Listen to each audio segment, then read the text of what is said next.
నమస్తే మేడం. నమస్తే. అహింస మెడిటేషన్ ఛానల్ కి స్వాగతం. ముందుగా మీ పేరు, మీరు ఏ ఊరు నుంచి వచ్చారో, మీ ఊరి పేరు, మీ ధ్యానానుభవాలు చెప్పండి మేడం. నా పేరు కాశీ అన్నపూర్ణ అండి, తాడేపల్లిగూడెం, వెస్ట్ గోదావరి డిస్ట్రిక్ట్. నేను ధ్యానంలోకి వచ్చి 15 సంవత్సరాలు అయిందండి. శాకాహార ర్యాలీలు చేశాం. చాలా అత్రిజీ గారితో అనుబంధాలు, ట్రెక్కింగ్లే జరిగినాయండి. ధ్యానం వల్ల చాలా లాభాలు ఉన్నాయండి. ధ్యానము సర్వభోగ నివారిణి, సర్వరోగ నివారిణి, సర్వభోగకారిణి. ధ్యానం చేస్తే మనసు ప్రశాంతంగా ఉంటుంది. ధ్యానం వల్ల నేర్చుకోవాల్సినవి చాలా ఉన్నాయి. అన్నీ కూడా మన దగ్గరికి ఏదనుకుంటే అది జరుగుతాయి, ఏదనుకుంటే అది వస్తుంది. ధ్యానం చేస్తే మనసు ప్రశాంతంగా ఉంటుంది. ధ్యానం వల్ల లాభాలు ఉన్నాయి. దీనితో పాటు అత్రిజీ గురువు గారి శ్వాస మీద ధ్యాస పెడితే అన్నీ మనకు అనుకున్నట్లుగా లైఫ్ అనేది ఉంటుంది. కాబట్టి ప్రతి ఒక్కరు కూడా ధ్యానం చేసి వాళ్ళ జీవితాలను ఆనందమయంగా చేసుకోవాలని పిఎంసి ఛానల్ వారిని కోరుచున్నాను. పిఎంసి కదా మేడం, ఇది ఏఎంసి. ఏఎంసి. మీరు ముందు నుంచే శాకాహారులేనా మేడం? శాకాహారులే సార్. మీ కుటుంబం అంతా శాకాహారులేనా? శాకాహారులే సార్. మీ కుటుంబం అంతా ధ్యాన కుటుంబమేనా మేడం? ధ్యాన కుటుంబమే సార్. ఓకే, మీరు ఎన్ని గంటలు ధ్యానం చేస్తారు? నేను మొత్తం కూడా ఈ శూన్య స్థితికి వచ్చింది సార్. ఎప్పుడు కూడా ధ్యాన స్థితిలోనే ఉంటాను, ఏ పని చేసినా. సామూహిక ధ్యానం చేస్తూ ఉంటారా? సామూహిక ధ్యానం చేస్తూనే ఉంటాం సార్. పౌర్ణమి ధ్యానం? పౌర్ణమి ధ్యానం చేస్తాం సార్. అమావాస్య ధ్యానం? అమావాస్య ధ్యానం చేస్తాం సార్. పిరమిడ్ లో ధ్యానం చేస్తూ ఉంటారా? శాకాహార. ఎట్లా అనిపిస్తుంది మీకు? ఏంటండి? పిరమిడ్ లో ధ్యానం చేస్తున్నా ఎట్లా అనిపిస్తుంది?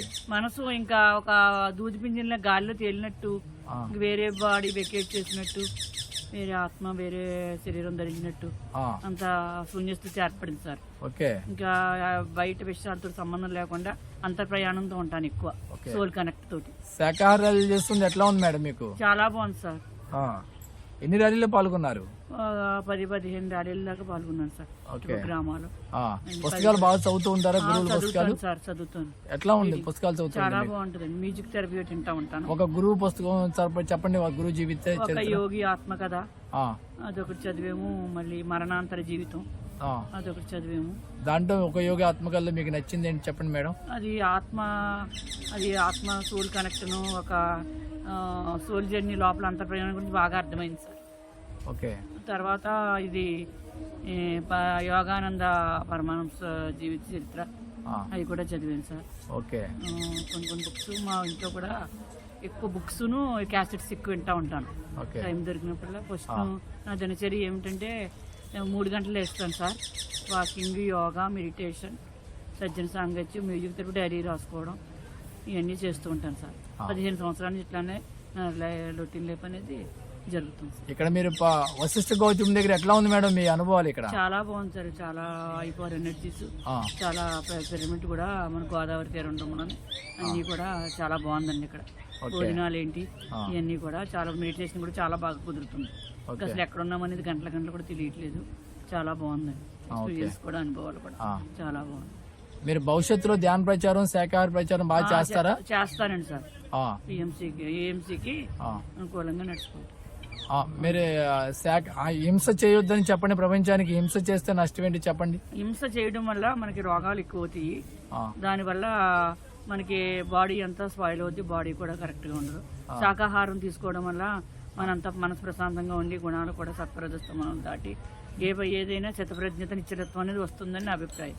ఓకే, శాకాహారం తీసుకోవడం. ప్రతి జీవిలో దేవుడే ఉన్నాడు కదా? అవును. అహం బ్రహ్మాస్మి, ఆనందో బ్రహ్మ, జగన్ మిథ్య బ్రహ్మ సత్యం అనేది వాస్తవం. మూలాన్ని గ్రహించాలి. మూలాన్ని గ్రహిస్తే మనకు అంతా తెలియబడుద్ది. మూలాన్ని తెలుసుకోకుండా అది తెలియబడదు. కాబట్టి ధ్యానం చేస్తే అన్నీ తెలియబడతాయి. మనం వచ్చిన పర్పస్ ఏంటి, నేను ఎవరు, నేను ఎక్కడి నుంచి వెళ్ళాలి, ఎక్కడి నుంచి వచ్చాను, నా పర్పస్ ఏంటనేది తెలుస్తుంది. నేను ఎలా మార్చుకోవాలి అనేది తెలుస్తుంది ధ్యానం వల్ల. మీ ఆత్మ మీరు ఉద్ధరించుకున్నారా మేడం? ఉద్ధరించుకున్నాను సార్. ఉద్ధరించుకున్నాను. చెప్పండి మీ ఆధ్యాత్మిక జీవితం అనుభవాలు ఇంకా చెప్పండి మా ప్రేక్షకులకి. ఆధ్యాత్మిక జీవితంలో అంటే నేను చిన్నప్పటి నుంచి కూడా ఆధ్యాత్మికం చాలా ఇంట్రెస్ట్ అండి. కానీ ఏమీ తెలియలేదు. ఏదో తిరుగుతున్నాను, చేస్తున్నాను, యజ్ఞాలు, యాగాలు, కోలాటాలు ఇవన్నీ చాలా అయిపోయినాయి. అయినా దేవుడు తప్పదు ఏంటి ఇదే కదా ఇంకా అయిపోయినది, ఎందుకు ఎన్నాళ్ళు ఉన్నారు మనం ఇక్కడ, ఏంటి అసలు ఆత్మ అంటే ఏంటనేది తెలిసేది కాదు. అప్పుడు హైదరాబాద్లో ఒక పాంప్లెట్ ద్వారా పత్రిక చేస్తారు. ఈయనేం గురువు, అసలు గురువులే లేరు, ఈయనేం చెప్తాడు, గడ్డమలా ఉన్నాడు ఈయన. హిమాయత్ నగర్ పాంప్లెట్ ద్వారా కార్లో, మా ఫ్రెండ్ కార్లో వెళ్ళాము అపార్ట్మెంట్లోని. వెళ్తే అప్పటి నుంచి ధ్యానంలోకి వచ్చాను. ధ్యానం చాలా బాగుంది. అప్పుడు మట్టి కూడా నాకు చాలా అనుకున్న దానికంటే ధ్యానం వల్ల చాలా సమకూర్నియండి.